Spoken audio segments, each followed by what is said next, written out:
SER Podcast. Estás escuchando El Abierto de Hoy por Hoy. Cada día analizamos las noticias más relevantes de la actualidad, las claves políticas, económicas y sociales, con las voces de los protagonistas y los distintos puntos de vista de nuestros tertulianos. Tiempo para el análisis, tiempo para el abierto en Hoy por Hoy, en esta mañana de martes, con Mariola Urrea. ¿Qué tal? Muy buenos días. Muy buenos días. Con Eduardo Madina, buenos días. Hola, Ángels, buenos días. Y Josep Ramoneda, buen día, buenos días. Hola Ángels, buenos días. Vamos a empezar con algo que nos sacudió ayer y que hemos tenido que leer unas cuantas veces para acabar de entenderlo, y era la sacudida que producía en los mercados la irrupción de la inteligencia artificial china, que ha provocado un auténtico terremoto, un terremoto económico, pero también con consecuencias geopolíticas, y de esto quiero hablar y quiero que luego analicemos con los analistas de esta mañana.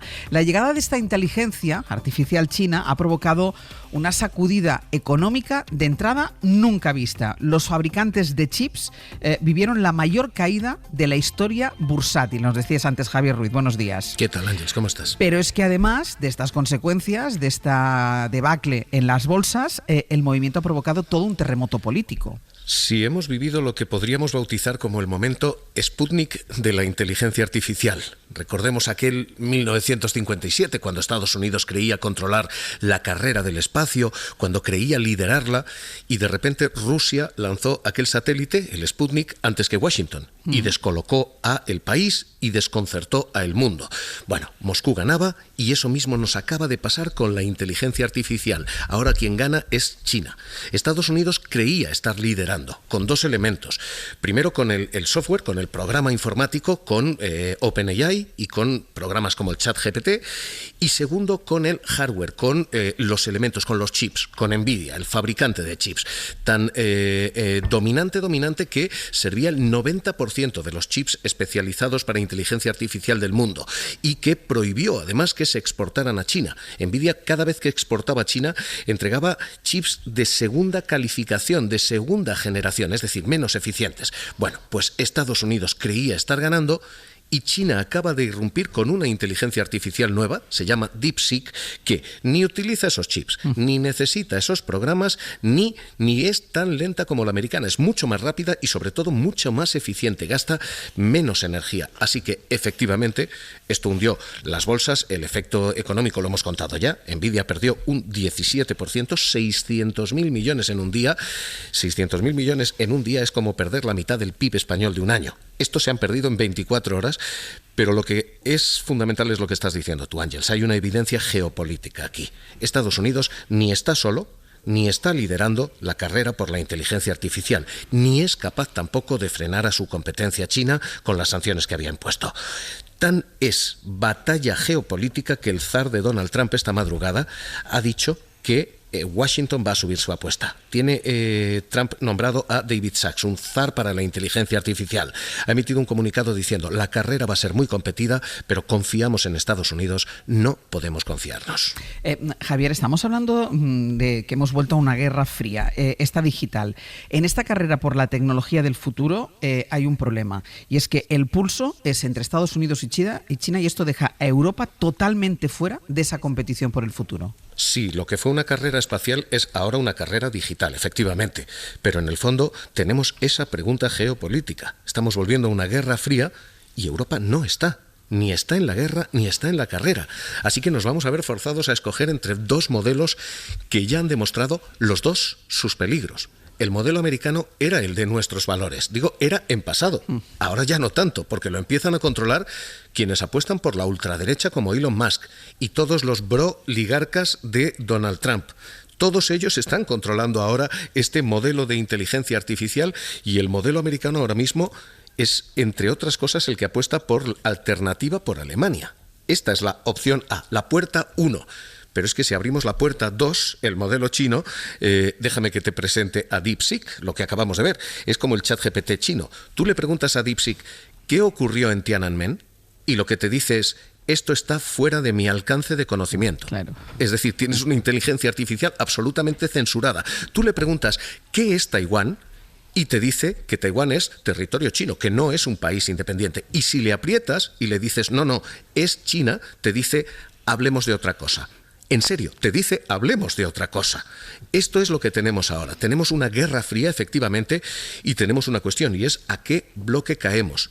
¿Qué victoria nos va a atrapar? Y la verdad es que ninguna de ellas es alentadora. Estamos entre ser cazados por el oso ruso, o por el oso chino en este caso, o por el águila americana. Pero vamos a ser cazados al fin y al cabo. No tenemos un modelo propio. En esto hemos perdido la guerra de la carrera de investigación, de la carrera del desarrollo y de la inteligencia artificial. Y las alternativas que nos vienen, Ángels, tienen muchas curvas en los dos caminos. Javi, gracias. Un abrazo hasta ahora. Puede parecer difícil de entender, gracias a Javi Ruiz no lo es, lo venimos contando desde primera hora de la mañana, gracias a él no es difícil de entender, tiene ese componente económico, después veremos también cuando abran las bolsas y vayan abriendo los mercados cuáles las consecuencias en el día de hoy después de la debacle de ayer, con esa caída como nunca se había visto en la bolsa, pero tiene esta derivada geopolítica muy interesante. Ayer ya cuando hablábamos de algunas de las iniciativas de Donald Trump, aquí con José María Lasalle, él advertía de esa guerra China-Estados Unidos, irrumpe la inteligencia artificial en esta guerra China-Estados Unidos, irrumpe además dejando claro lo que nos contaba ahora Javier Ruiz, dos modelos completamente diferentes, pero que los dos dan un poco de miedo, y Europa, que se queda al margen de momento de esta carrera. ¿Qué te parece todo esto, Mariola? Pues decepcionante y desafiante, ¿no? Es evidente que la inteligencia artificial se ha convertido ya en el nuevo teatro de operaciones donde se disputa la hegemonía del mundo.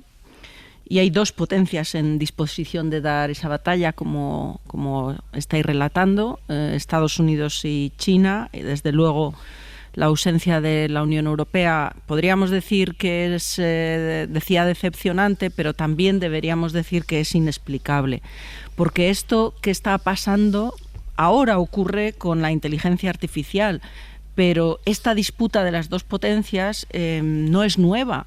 Y Europa en los últimos años viene reclamando una vía especial en la que pueda, sin quedar atrapado por las posiciones de Estados Unidos, mantener una relación a su manera, la doctrina Sinatra de la que hablaba tantas veces Borrell cuando era alto representante de la política exterior y de seguridad de la Unión Europea, y sin embargo todo esto no está materializado de manera clara, ¿no? Una cuestión. Quizá después de la noticia de ayer y con todos los datos que vamos analizando hoy, entendamos mejor por qué la oligarquía tecnológica americana ya no se conforma solo con dar la batalla bajo la lógica estrictamente económica.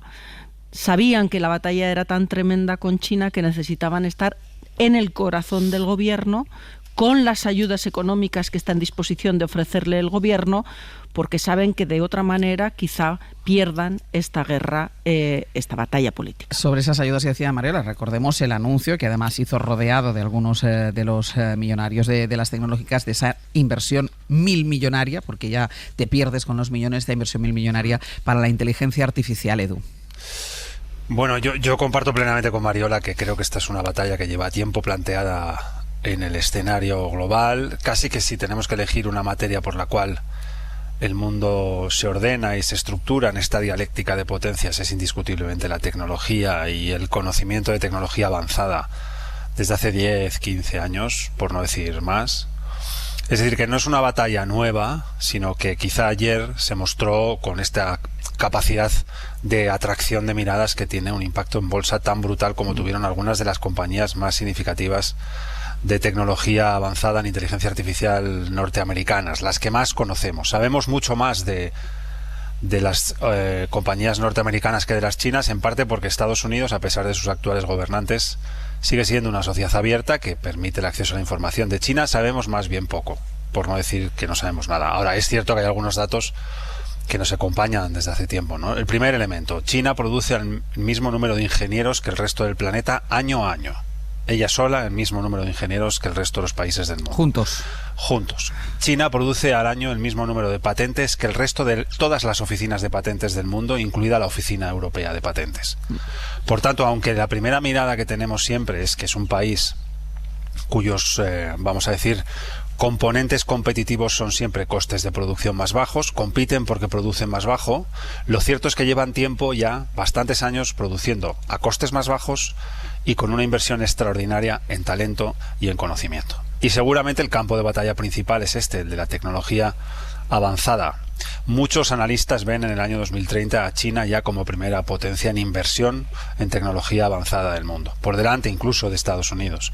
Más allá de eso, bueno, pues la capacidad estructural de las grandes compañías norteamericanas más la capacidad de software de las grandes compañías norteamericanas parece a enorme distancia de lo que esta nueva aplicación que estamos viendo de esta pequeña empresa. Es una startup que ha saltado a la fama ayer por la enorme sacudida en los mercados. Parece que es capaz de hacer todavía, con sesgos significativos, donde le preguntas qué es China y te dice que es una sociedad de ciudadanas y de ciudadanos plenamente libres y plenamente iguales. Por tanto, ojo, estamos viendo las primeras grandes sacudidas de un tablero global que ordenará la dialéctica del mundo, como el siglo XX se ordenó entre la gran Unión Soviética y el gran Estados Unidos de la Guerra Fría. Hoy la tecnología ordena el mundo y la carrera por quien la lidera y quien llega primero es sin duda pues la gran carrera del corazón del siglo XXI. Josep. Sí, a mí la única cosa que me ha sorprendido, porque en fin, me parece que ya hace tiempo que se ve venir que un salto como el que ha hecho Estados Unidos con Trump pondría sobre la mesa ya definitivamente algo que estaba en evidencia, que es el crecimiento del poder de China y la posibilidad de China de disputarle directamente la condición de primera potencia mundial a los Estados Unidos. Esto estaba en el ambiente. Lo que me ha sorprendido es la aceleración del golpe de China. Yo pensaba que una operación de este tipo tardaría algún tiempo más, pero seguro que es un cálculo eficientemente pensado y además para aprovechar el momento de incomodidad de todos, pero especialmente de Europa, por los primeros latigazos de Trump, en los que sin ninguna compasión está entrando ya a saco y cumpliendo muchas de las amenazas que señaló, ¿no? Pero que China estaba en condiciones de dar este salto, me parece que es una cosa que estaba en el ambiente y que todo el mundo era consciente, y que en muchas de las hipótesis de futuro que se han hecho estos tiempos, una de las que se apuntaba es que China pasara a ser la primera potencia mundial. Si mal no recuerdo, fue el Financial Times el primero que dio esta señal en algún momento dado. Por tanto, esto es una de las consecuencias de la puesta en evidencia del gran poder americano, de las dificultades del gran poder americano que ha hecho Trump, porque en definitiva Trump una buena parte de lo que ha hecho Trump es poner en evidencia su propio país, y al poner en evidencia su propio país y expresar la inquietud y la necesidad de exhibirse, de mostrarse de una parte de su poder económico como si quisieran que el mundo se entregara y se reconociera a ellos, pues para mí ha acelerado este proceso, que es un proceso que, insisto, yo creo que estaba ya en curso. Y sí, efectivamente, Europa sale muy descolocada de esta operación, entre otras cosas porque Europa ya llevaba tiempo, aunque parezca mentira, acomodándose al espacio ideológico de Trump y por tanto perdiendo limitación y capacidad de autonomía. Y bueno, es que lo vemos cada día. Estamos en vigilias de un momento en que es perfectamente probable que Francia, Alemania e incluso España pasen a ser pronto gobernados por una extrema derecha que seguro que estará entregada al trumpismo. Madre mía, no corras tanto, no corras tanto. Yo no estoy en condiciones de poder analizar el músculo de esta startup, el músculo tecnológico de esta compañía que ha irrumpido en los mercados de una manera muy evidente, desplomando y acelerando la caída en bolsa de otros valores. Yo esa labor no estoy en disposición de hacerla y yo creo que habrá margen para ello. Lo que es evidente es el mensaje que traslada, y el mensaje que traslada China a través de este brazo empresarial es: estoy en disposición y tengo la firme decisión de dar esta batalla.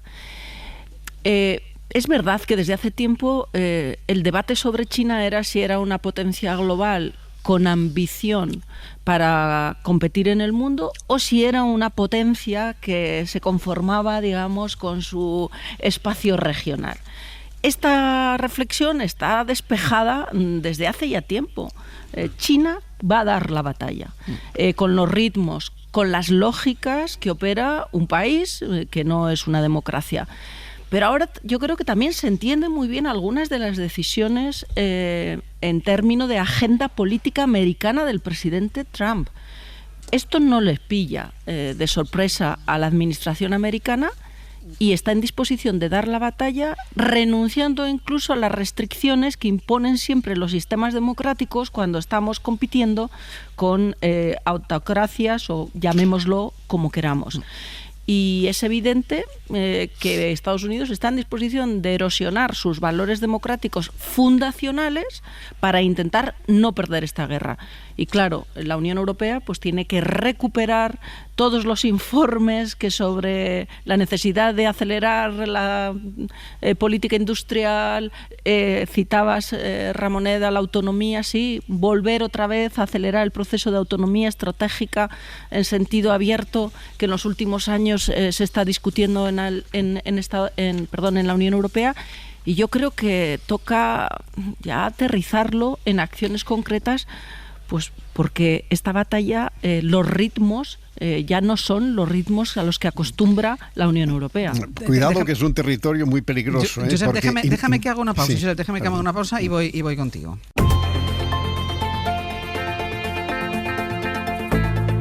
El Abierto. Ser podcast.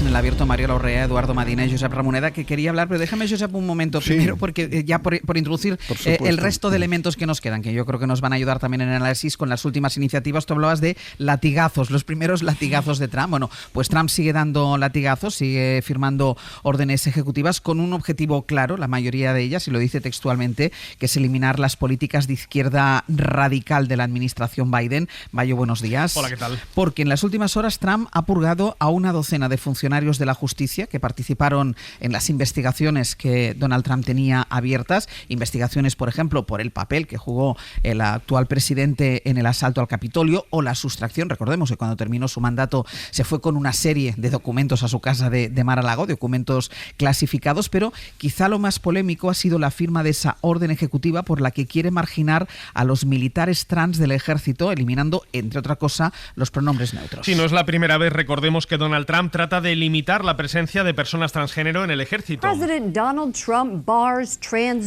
Ya lo hizo en 2017 durante su primer mandato, cuando paralizó el reclutamiento de soldados trans, aludiendo a los tremendos costes médicos y a los problemas logísticos que implicarían para las Fuerzas Armadas. La entonces líder de la oposición demócrata en el Congreso, Nancy Pelosi, le reprochaba que el Pentágono gastara 5 veces más en Viagra que en terapias médicas para esos soldados transgénero. Unos 15.000 militares que recuperaron la normalidad con la llegada de Joe Biden a la Casa Blanca y que ahora reviven la pesadilla a la que Trump ponía voz anoche en un acto político en Florida.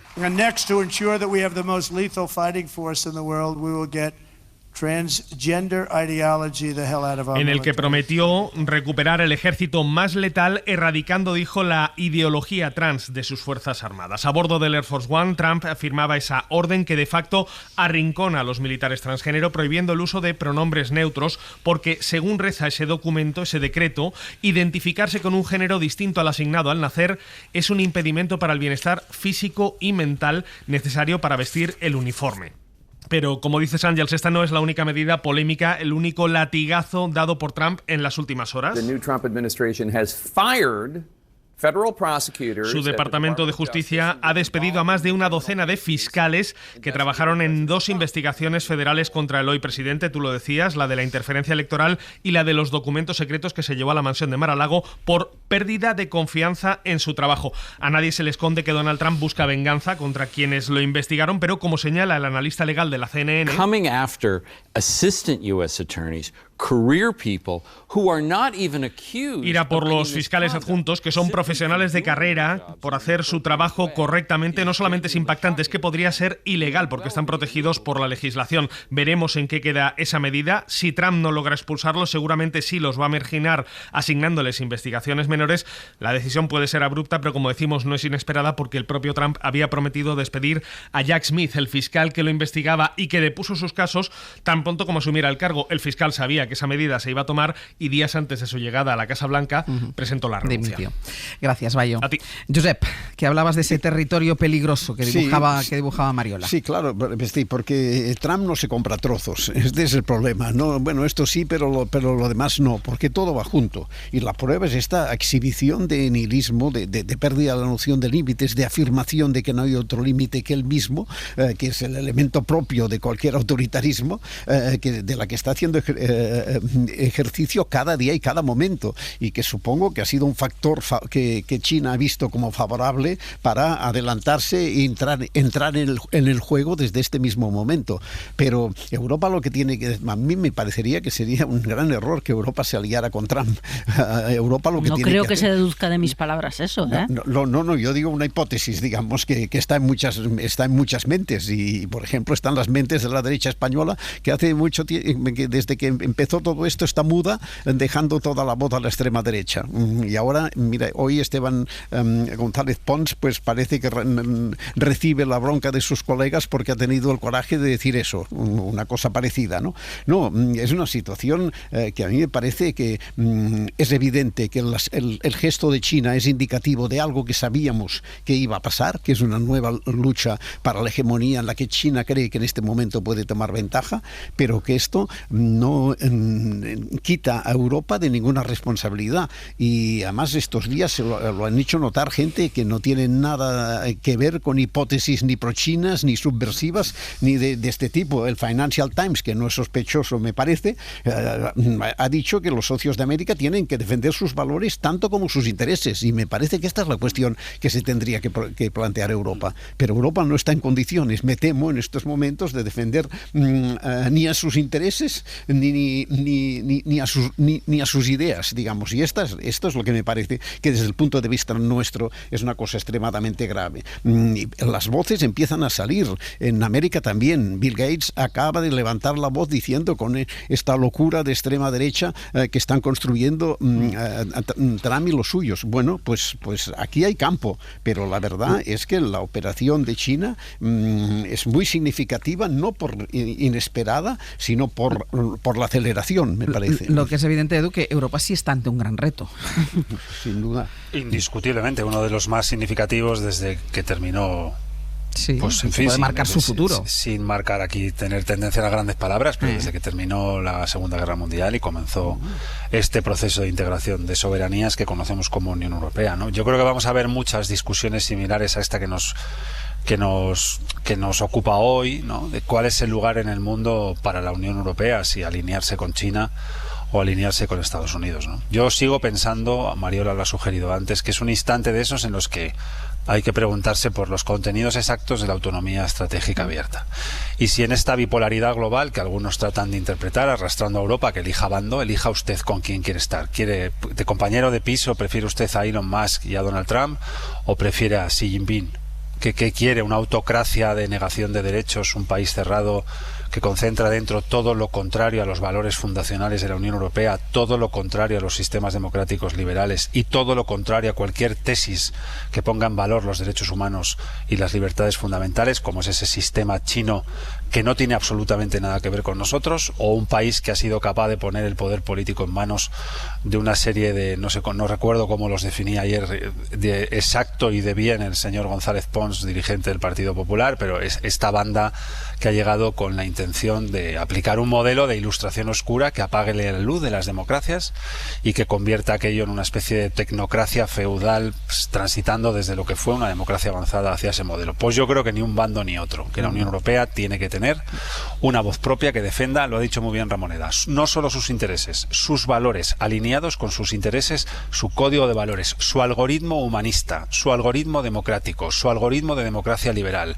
una voz propia que no elige bando entre dos bandos que no son los nuestros. A mí me parece que ese es el sitio. Otra cosa es que sea fácil, sé que es difícil, sé que es en ocasiones muy difícil y sé que vamos a tener por el camino tentaciones de todo tipo, pero en mi opinión el sitio de la Unión Europea es ese. Y obviamente yo creo que esta es la gran discusión política para el presente y además para el futuro a corto plazo. Además, decisiones que yo creo que implican una agenda compartida por parte de todos los Estados miembros de la Unión Europea. Desde la administración Biden a la Unión Europea se le ha ido estrechando el espacio de colaboración con China para intentar atraerla, digamos, a esa disputa que desde tiempo ya relativamente alejado impone Estados Unidos. En los últimos años la Unión Europea ha tratado de manejar estas tensiones buscando esa idea de la doctrina Sinatra y esa idea de déjenme hacer mi propio camino, ¿no? Y aquí valdría la pena recordar esas palabras de que nunca hay aliados eternos ni enemigos perpetuos, sino que solo los intereses son eternos y perpetuos. Entonces la cuestión es cuáles son nuestros intereses, cómo los vamos a defender, sin renunciar, por supuesto, a los valores democráticos que son esencia y fundamento de lo que es la Constitución de la Unión Europea. Voy a hacer una pausa. A la vuelta iremos con ese episodio que ya ha sacado Ramoneda de Esteban González Pons, que criticó a Donald Trump en un artículo y que tiene al Partido Popular, a Vox pidiendo la cabeza de Esteban González Pons y al Partido Popular, pues incómodo, porque no saben cómo gestionar, o sí saben, pero no les gusta que se le vean las costuras a la hora de gestionar el mandato o las repercusiones que pueda tener el mandato de Donald Trump.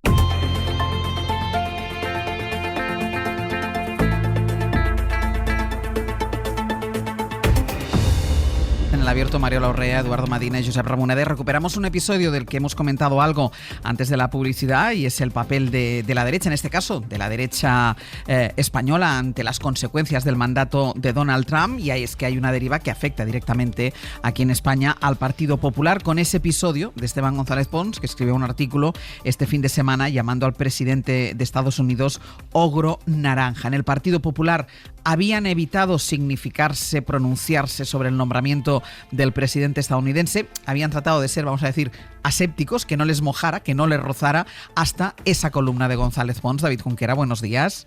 Hola, buenos días. Y en Génova la verdad es que intentan desmarcarse de lo que escribió González Pons. Dicen que sus palabras no son extensibles al Partido Popular, que es una opinión personal, una opinión de Esteban González Pons, recordemos, alto cargo de los populares y responsable de la política internacional del partido, pero quien ha aprovechado esta polémica ha sido Vox, la ultraderecha, muy cercana a Donald Trump, que pide inmediatamente la dimisión de Pons. Es que no es la primera vez que la retórica, digamos, ponsiana le provoca una jaqueca argumental a Génova. Recordaréis lo del Constitucional es un cáncer, o la tradición democrática de Junts no está en duda. Bueno, pues el vicesecretario popular, encargado de los asuntos internacionales y vicepresidente de la Eurocámara, vuelve a la carga. Lo hace hablando de Trump, con una columna dominical en la que le llama ogro naranja o macho alfa en una manada de gorilas, dándole un meneo a la estrategia del PP de no hacer ruido con este tema. No es el criterio del Partido Popular, por tanto las ha hecho a título particular. Hablaba de las declaraciones de Pons, esa visión de la dirección del PP la resumía Elías Bendodo en 3 segundos, también pertenece él a la cúpula. Fue Feijóo el que decidió que los populares no se iban a significar ni a favor ni en contra del presidente estadounidense, que iban a sortear sus polémicas para no salir del carril que le interesa a Génova. Pero claro, lo de Pons, aunque alguna lo evita...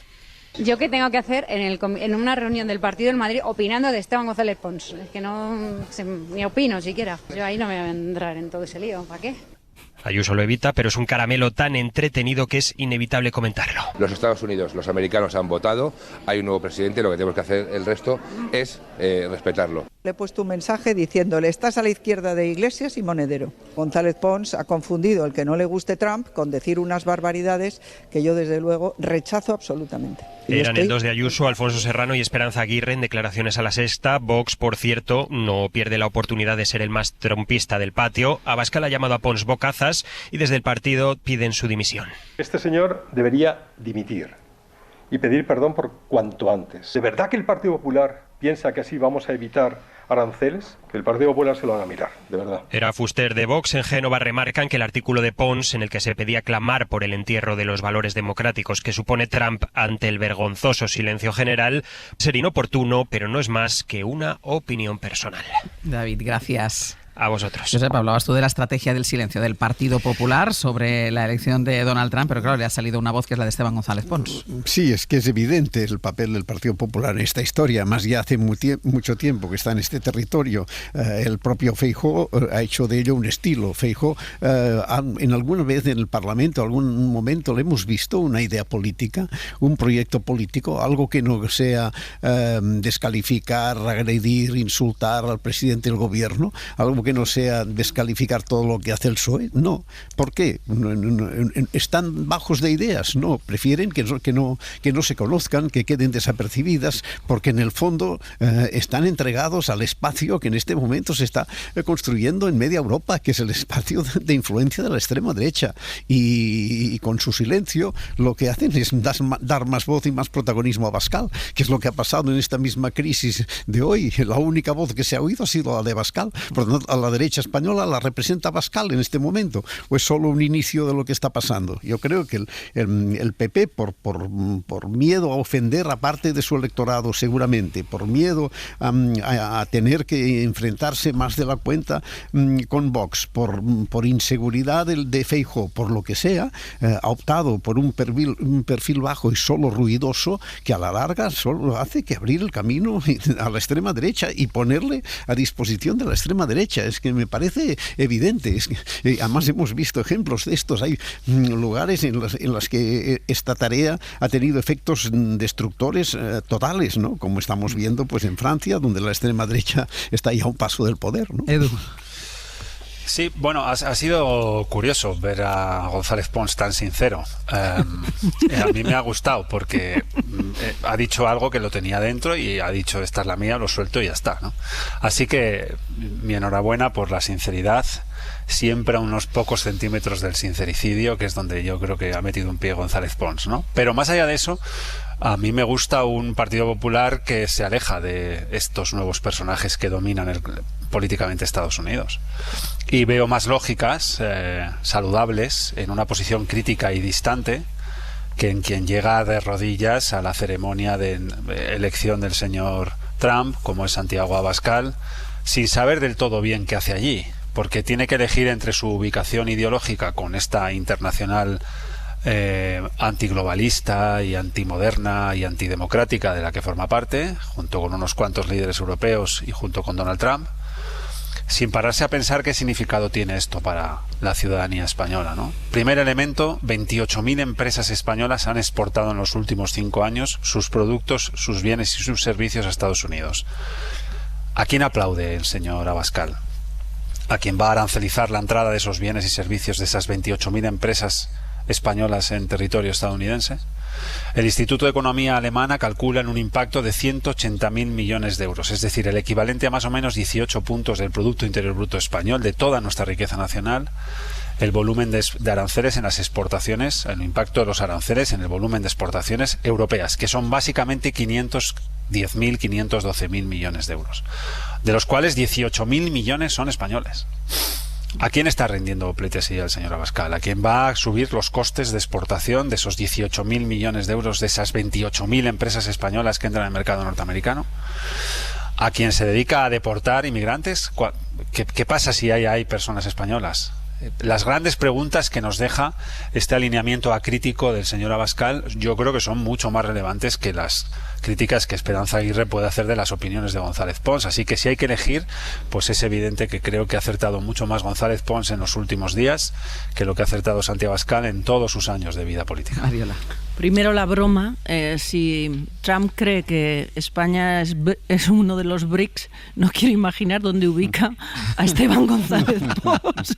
Así que se calme Vox, porque los aranceles no van a tener nada que ver con esta columna. Y ahora ya, digamos, entrando en lo mollar, el verbo ágil y siempre citado de Esteban González Pons, a veces acierta en una línea y otras veces derrapa en otras, como cuando habla del Tribunal Constitucional Español. Pero yo creo que el problema no es Esteban González Pons, él representa, digamos, ese indicio de que el Partido Popular es una caja de grillos sin ningún liderazgo firme ni consistente capaz de armonizar todas esas familias internas y hacer una relación, en los términos que considere pertinente, clara, sostenible en el tiempo, previsible,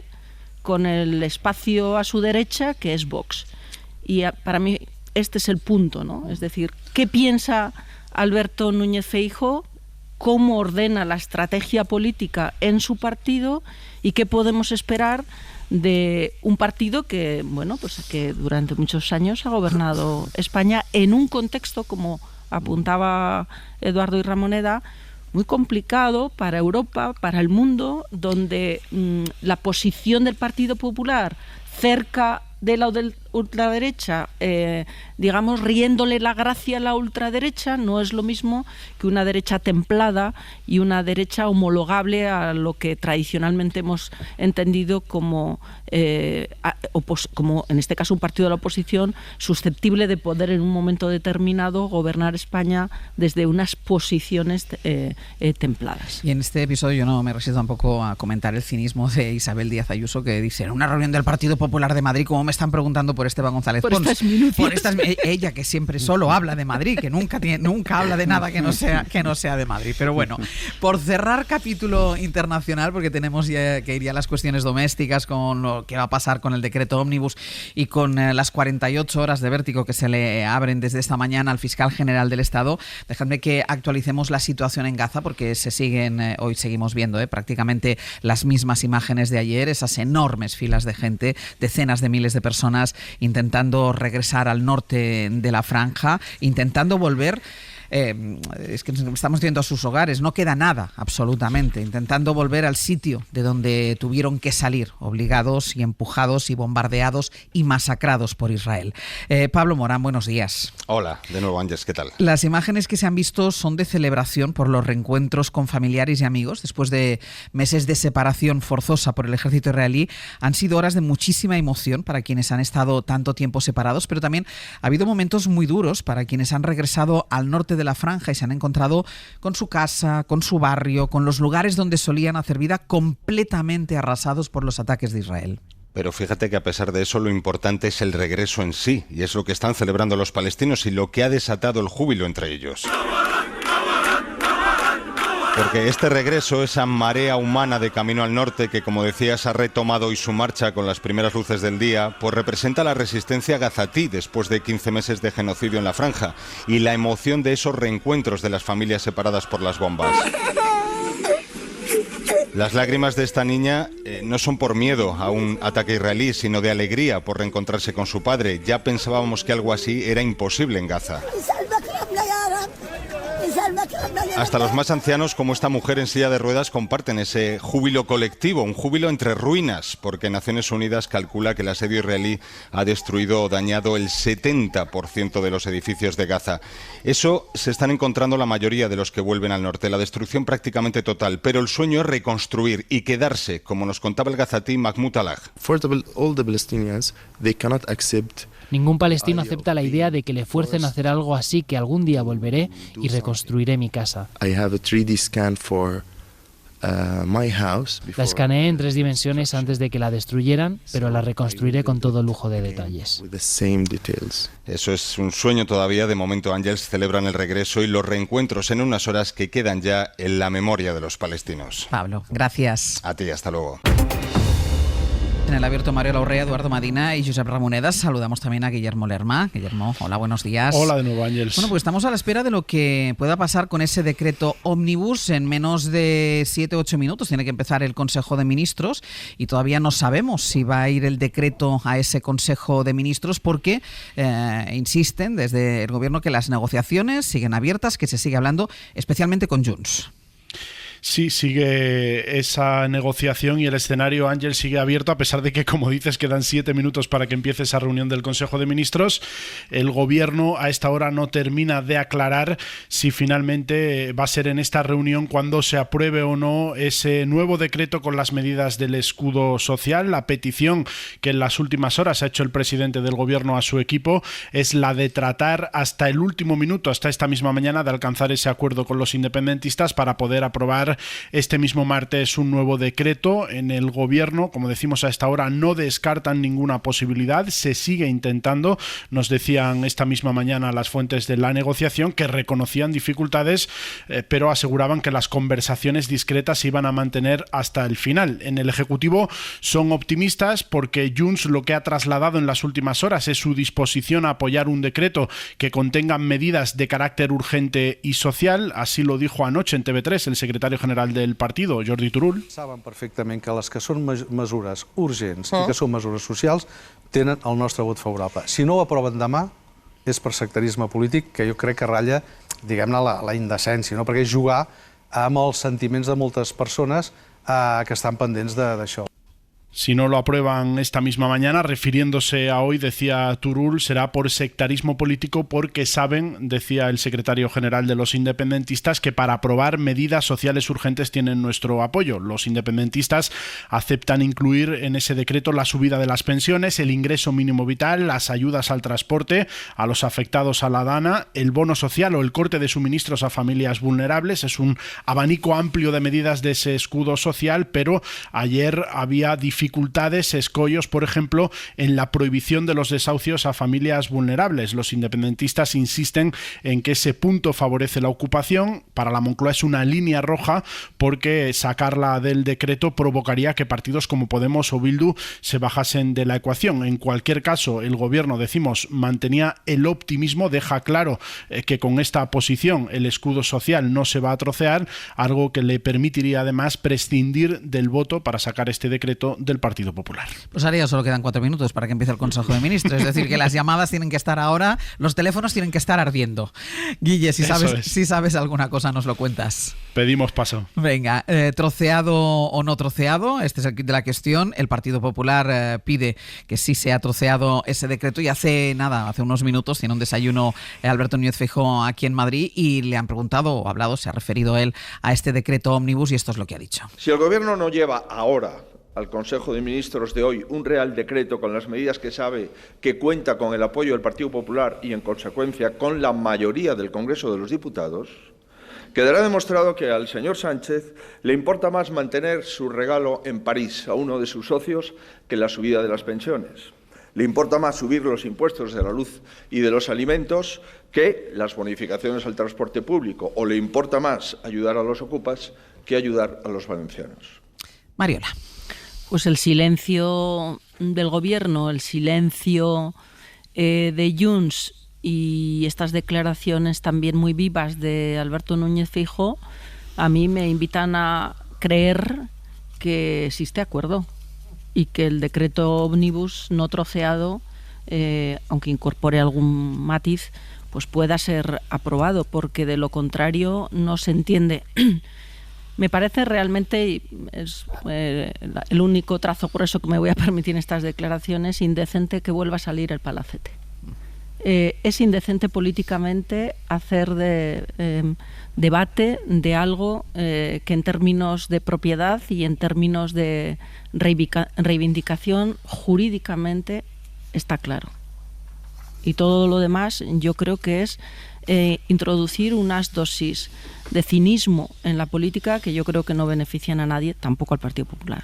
Eduardo. Bueno, yo diría que estas son unas legislaturas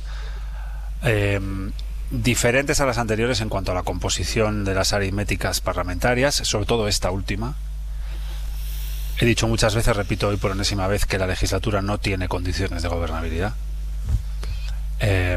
Y creo que las derrotas, en plural, de la semana pasada dan buena cuenta de que es así. No hay condiciones de gobernabilidad cuando un gobierno intenta sacar adelante un impuesto energético y sus propios socios se lo tumban, o una parte de ellos, y cuando incorpora tantos contenidos dentro de un mismo decreto que la en el lenguaje mediático denominamos decreto ómnibus, a un decreto que tiene dentro cosas de todo tipo. Para quienes no estén familiarizados con el lenguaje parlamentario, pues hay muchos asuntos muy distintos en una legislatura que además ha tenido un cierto sobreabuso de la figura del decreto. Hay muy poco proyecto de ley, hay mucha proposición de ley y muchísimo decreto. En ocasiones está justificado cuando hay una urgencia, que es el argumento justificador del uso del decreto, pero no es el argumento justificador del abuso del decreto. Así que creo que hubiera sido mejor idea juntar por temas distintos decretos para que salgan adelante algunas políticas y otras poder quizá negociarlas más, algunas materias sabiendo que son más fáciles y otras son más difíciles. Yo creo que esto el Partido Popular lo vio y, como siempre le pasa, no pudo evitar la tentación de votar en contra para provocar una derrota en el gobierno, en vez de darse cuenta que dentro había contenidos tan sensibles como la subida al ingreso mínimo vital, como las ayudas a los afectados por las brutales riadas sufridas en Castilla-La Mancha y en la Comunidad Valenciana, o la revalorización de las pensiones con la regla del IPC. Y han convertido todas esas materias en un ámbito de bronca política que no lleva a ningún lado eficaz. Creo que, dadas las circunstancias y lo difícil que resulta al gobierno sacar votaciones, ha perdido muchas votaciones en esta legislatura. Hubiera sido más eficaz pensar otra estrategia de decretos.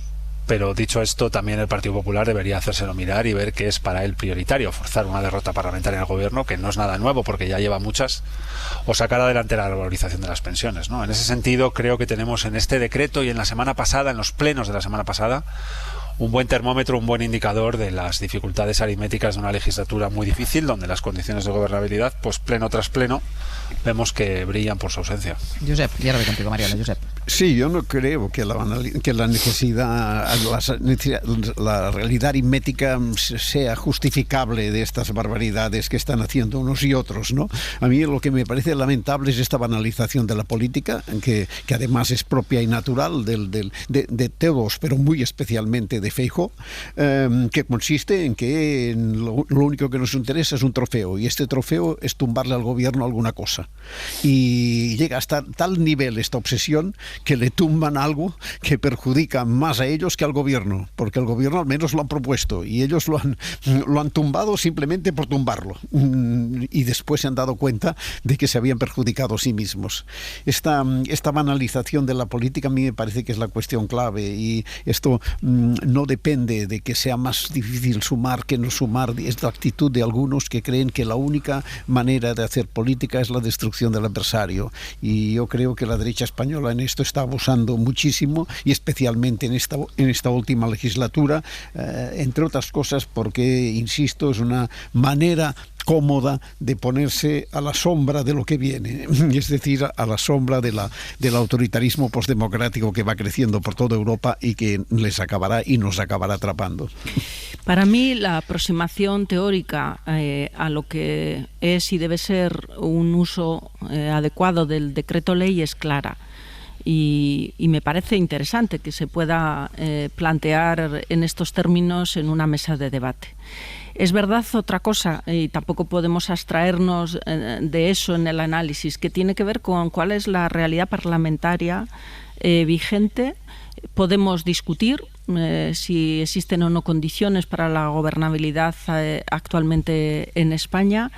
La cuestión es que quien hoy asume responsabilidades de gobierno tiene la obligación de responder a los problemas que existen en la sociedad, y hacerlo y tratando de armar las mayorías con los mimbres que existen en el Parlamento, que son frágiles, no siempre compatibles por los intereses de unos y de otros, y creo que esto también tiene que ver desde un punto de vista teórico con el arte de hacer política real, no política quizá teórica, pero sí la política en las condiciones de operabilidad que existen. La otra es tirar la toalla, la otra es renunciar al gobierno porque no se dan condiciones óptimas y técnicamente, digamos, más depuradas para hacerlo. Pero dicho esto, a mí me parece que el Partido Popular, cuando vota en contra la semana pasada, es un ejercicio firme en su posición, porque el Partido Popular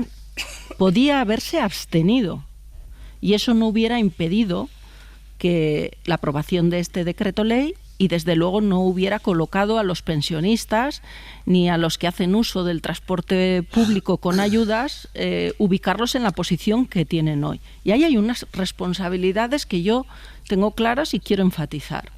Cuando el Partido Popular vota en contra de este decreto ley, no lo hace porque le parezca que hay una técnica parlamentaria poco depurada. Lo hace porque quiere tumbar y quiere debilitar, en los términos que apuntaba Edu, la situación política del gobierno, caiga quien caiga, y le cueste el dinero a quien le cueste el bolsillo.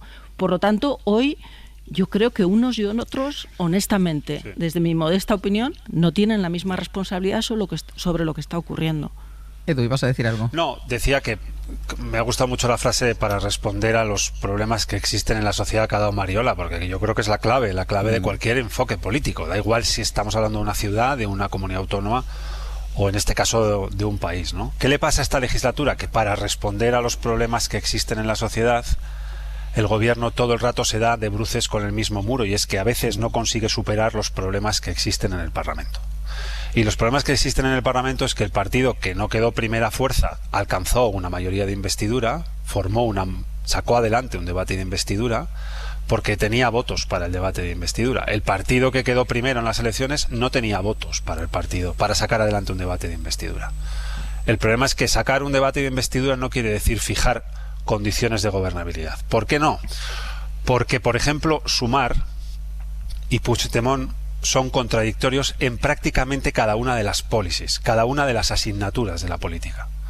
Porque Podemos y Junts per Catalunya son contradictorios en casi cada uno de los epígrafes de la política.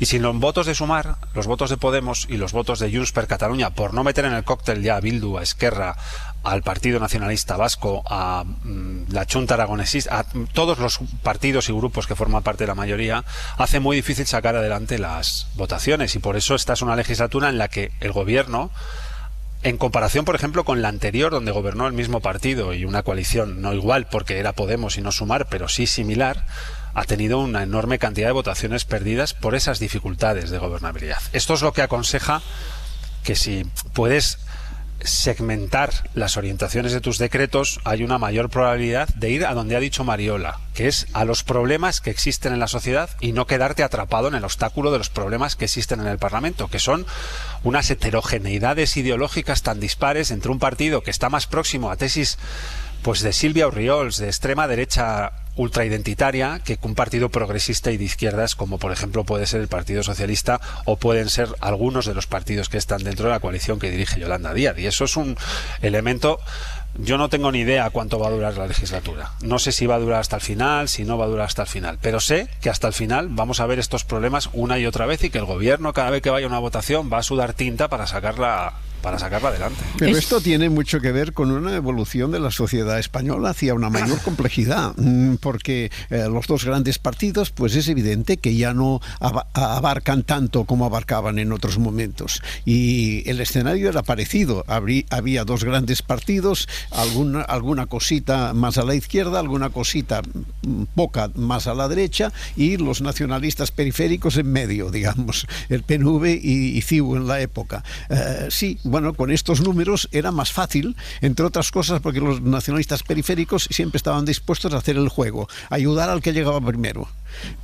Ahora esto se ha complicado. Bueno, pero también es una forma de expresión de la complejidad, la realidad. No me parece que forzosamente fuera deseable volver a una fórmula más simplificada. Lo que pasa es que todos tendrían que actuar con una cierta mayor responsabilidad, y ya sé que esto es casi imposible en política, pero convertir la obsesión de tumbarle un decreto, tumbarle una ley o lo que sea al adversario como el gran premio, pues bueno, es un poco miserable. Mariana, no nos fíjate, engañemos. Sí, es verdad que tiene que ser agotador hoy formar parte del gobierno e intentar sacar cada una de las medidas buscando apoyos debajo de las piedras, ¿no? Por utilizar la misma expresión que ha utilizado el presidente recientemente. Pero parece que los miembros del gobierno están dispuestos a llevar además con mucha deportividad ese esfuerzo. Por lo tanto, por esa parte no debe haber mucho problema. Y ahora vamos a las consecuencias que implicaría trocear el decreto. porque yo creo que las palabras tienen una carga que invita también a utilizarla, ¿no? Una opción puede ser la que tú apuntabas, Edu, ¿no? Es decir, bueno, configurar decretos que tengas más fácil sacarlos adelante. Y aquí vamos al meollo de la cuestión. Sacar adelante la revalorización de las pensiones es fácil, porque nadie quiere ponerse a 9 millones de personas en contra. Pero ¿y quién apoyaría entonces el decreto antidesahucios? ¿Quién apoyaría a esa pobre gente que puede estar en una situación mucho más frágil que algunos de los 9 millones de pensionistas? Y no quiero echarme a los 9 millones y del agua a los vulnerables. Y así sucesivamente. No tiene sentido que desde un punto de vista político, quien crea en una manera de resolver los problemas de toda la sociedad, los que representan a 9 millones de votantes, que son muchos, y con además un posicionamiento acerca de dónde colocar su voto, que lo tienen clarísimo, a aquellos otros que numéricamente son menos, pero que tocan la esencia también de lo que es un partido socialdemócrata.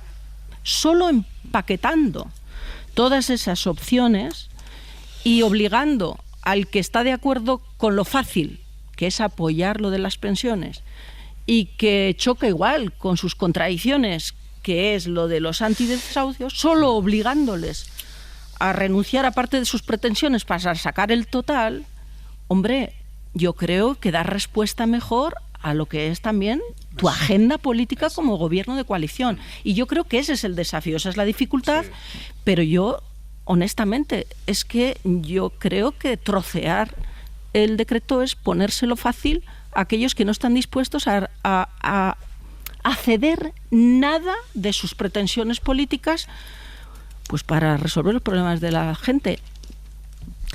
Voy con el último asunto que cruza lo judicial con lo político, porque hoy el Supremo decide si anula el nombramiento de Álvaro García Ortiz como fiscal general del Estado. Pedro Jiménez, buenos días. ¿Qué tal, Ángeles? Buenos días. Tiene que tomar hoy una decisión el Supremo después del recurso que presentó una asociación de fiscales que dice que García Ortiz no es la persona idónea para el puesto.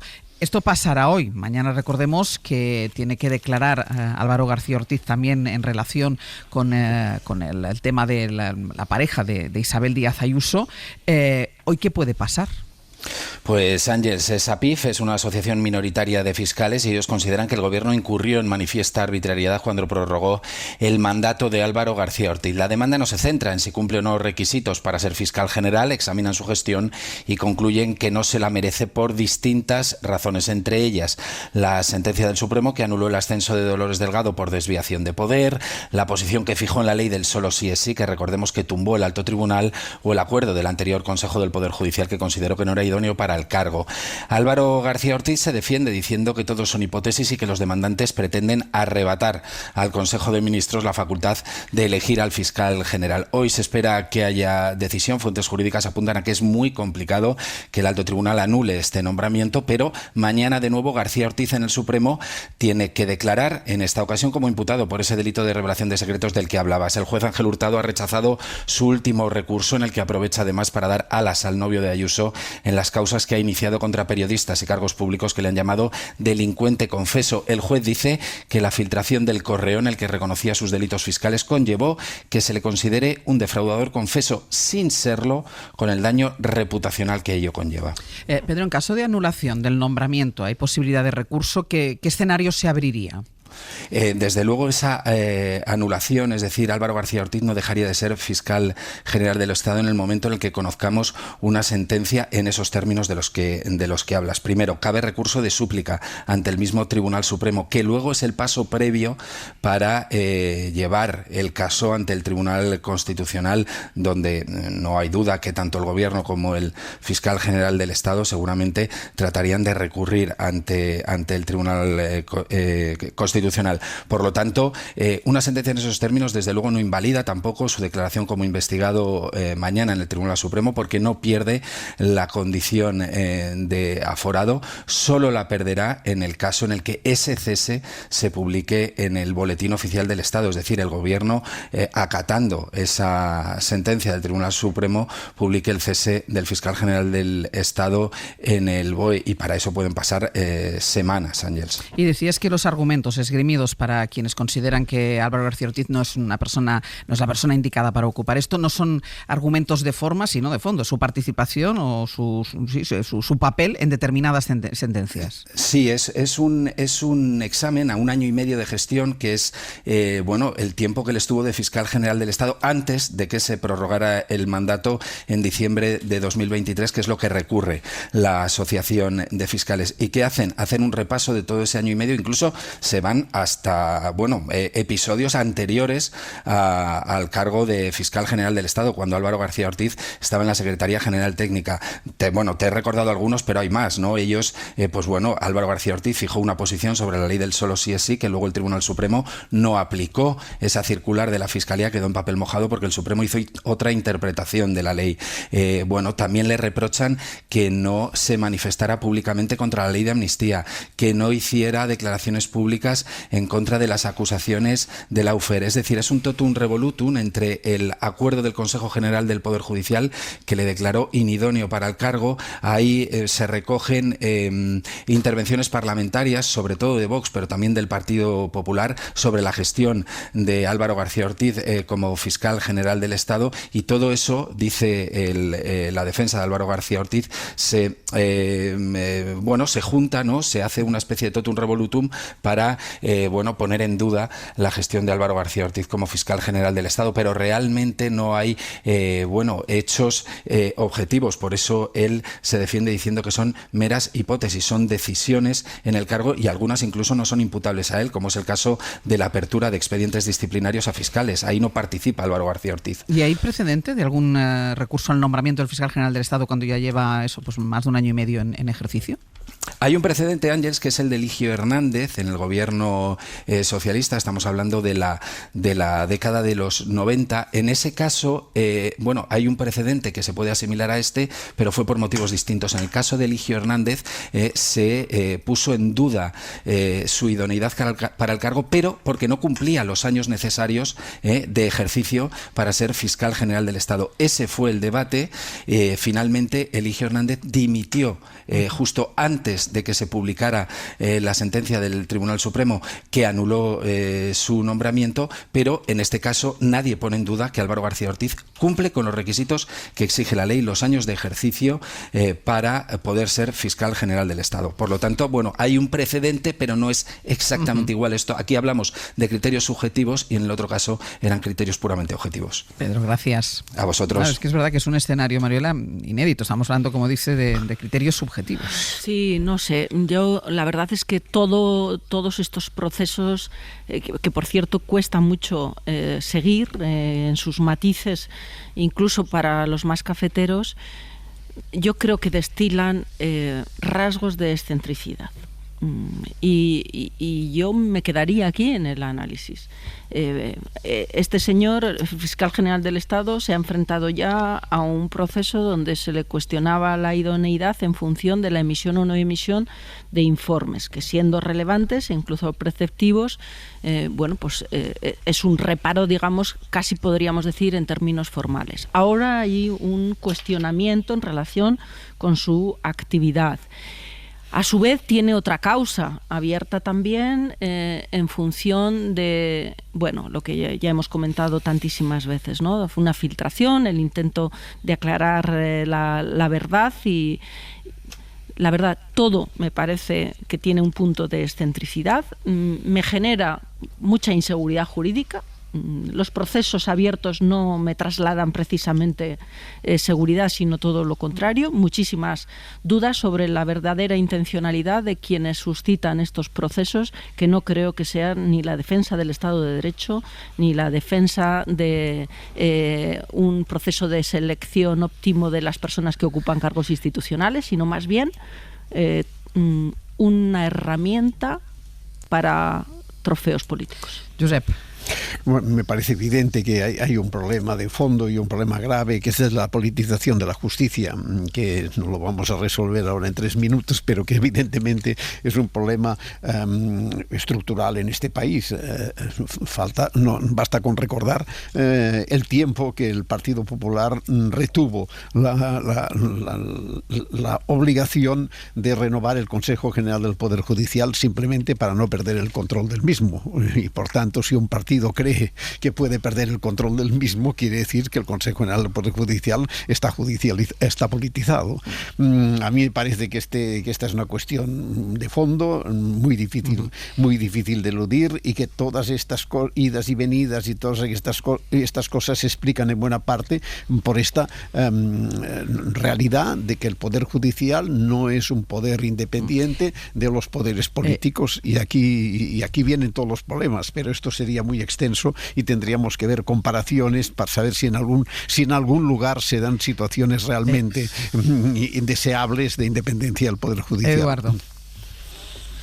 Pues me ha sonado, no sé si excéntrico, pero sí al menos muy valorativo, demasiado valorativo. Es verdad que la figura del fiscal general del Estado está demasiado en el centro del debate, hay demasiado debate alrededor de él. Pero creo que lo relevante está en una causa judicial que tiene abierta, que es donde se va a dirimir cuál es su futuro en la propia Fiscalía General del Estado, ¿no? Más allá de eso, pues las utilizaciones de adjetivos ultravalorativas que hemos visto, pues muy bien, estupendas. No serán, en mi opinión, significativas en el futuro.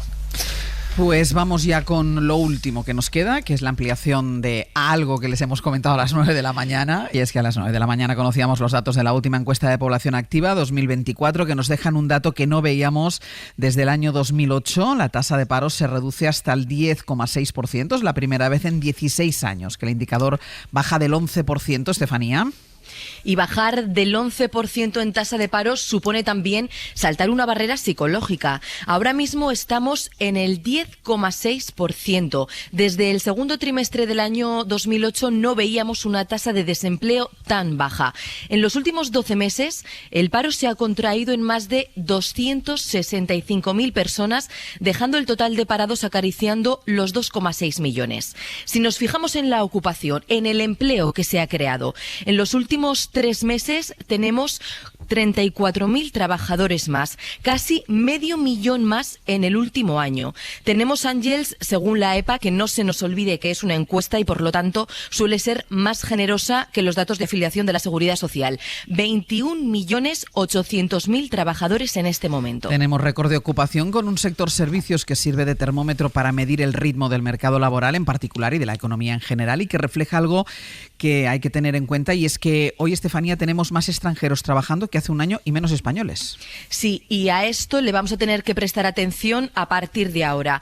Hoy tenemos 200.000 extranjeros trabajando más que hace un año frente a los nacionales, que son 60.000 menos. ¿Dónde se está creando empleo? Tú lo decías, es el sector servicios el que sirve de termómetro, y ahí está la clave de todo. Hoy este sector cuenta con 400.000 ocupados más que en el último año, y aún así, lo dicen las cifras, el empleo a tiempo completo avanza más rápido que el parcial, y esto viene acompañado de más contratos indefinidos. En 2024 se firmaron casi 600.000 contratos de este tipo frente a los temporales, que bajaron en 100.000.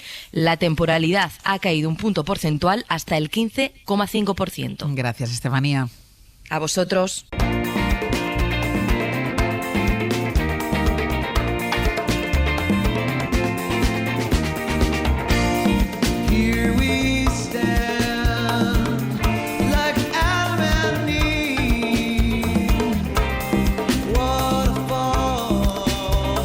Vamos terminando ya el abierto. Pepe Rubio, Sergio Castro, buenos días. Muy buenas. A ver, ¿qué nos contáis? Vamos a contaros una historia alucinante después de las 10. Algo que en Estados Unidos ya estaría nominado a los Globos de Oro y candidato a los Oscars. Pero es una historia real. Imagínense que alguien acaba en prisión por acusaciones gravísimas que nunca cometió y que pasa en la cárcel 15 años. Y que al mismo tiempo, paralelamente, hay un personaje que es un periodista, Braulio García Jaén, del diario El País, que digamos que piensa que hay algo que no es como le han contado y que no para de darle vueltas a la historia hasta que este hombre sale de prisión, 15 años después. Lo ha contado en un libro que se titula Justicia Poética. Eso lo ha contado en el libro. Hoy, esta mañana, lo va a contar aquí, en el Comando Norte, con Aitana Castaño y también con Nacho Carretero. Buen tema. Bueno, en mis experiencias nos trae Chema Rodríguez a Libia, que diré que es Libia como el país, para no confundir, que parezca que es Lidia. Tiene casi 99 años. Es un personaje que parece sacado de una historia de realismo mágico de García Márquez, que nos cuentan. Alguien que ha huido de numerosas crisis y que, por ejemplo, se sacó a los 70 años el bachillerato y ahora vive con sus hijas en Sevilla. Y después nos metemos en el jardín de Eduardo Barba y vamos a hablar de dos orquídeas, una más clásica, la Dendrobium, y otra como más flamenca, la joya, ¿vale? Bueno, pues esas son las dos plantas de las que hablamos, pero, como siempre, 900, 100, 800, cualquier duda que tengan sobre plantas, sobre el jardín, sobre la siembra, cualquiera, sobre orquídeas. Sobre orquídeas clásicas y flamencas. 900, 100, 800 y pregunten a Eduardo Barba. Venga. Después, para terminar, más flamenco con Martín Bianchi sobre la exclusiva del cumpleaños del emérito. Bien. Sobre la paternidad del alcalde de Almeida. Felicidades. Muy bien. Y también por un tema que le tiene muy a Medina en vilo, que es el largo perdón de Ágata Ruiz de la Prada, que cada vez que se disculpa se vuelve a crear más follón. Iba a llevarlo al abierto, que sabía que Eduardo quería hablar de ello. Quería llevarlo al abierto, no ha habido tiempo. A ver si la semana que viene, por favor. No ha habido tiempo. Nunca, de acuerdo. Exacto, nunca estamos a lo que estamos. Si me queréis, irse. No, tú te quedarías. Mariola Urrea, a todo. Eduardo Madina, Josep Ramoneda, hasta la semana que viene. Hasta luego. Adiós. Gracias. Para no perderte ningún episodio, síguenos en la aplicación o la web de la SER, Podium Podcast o tu plataforma de audio favorita.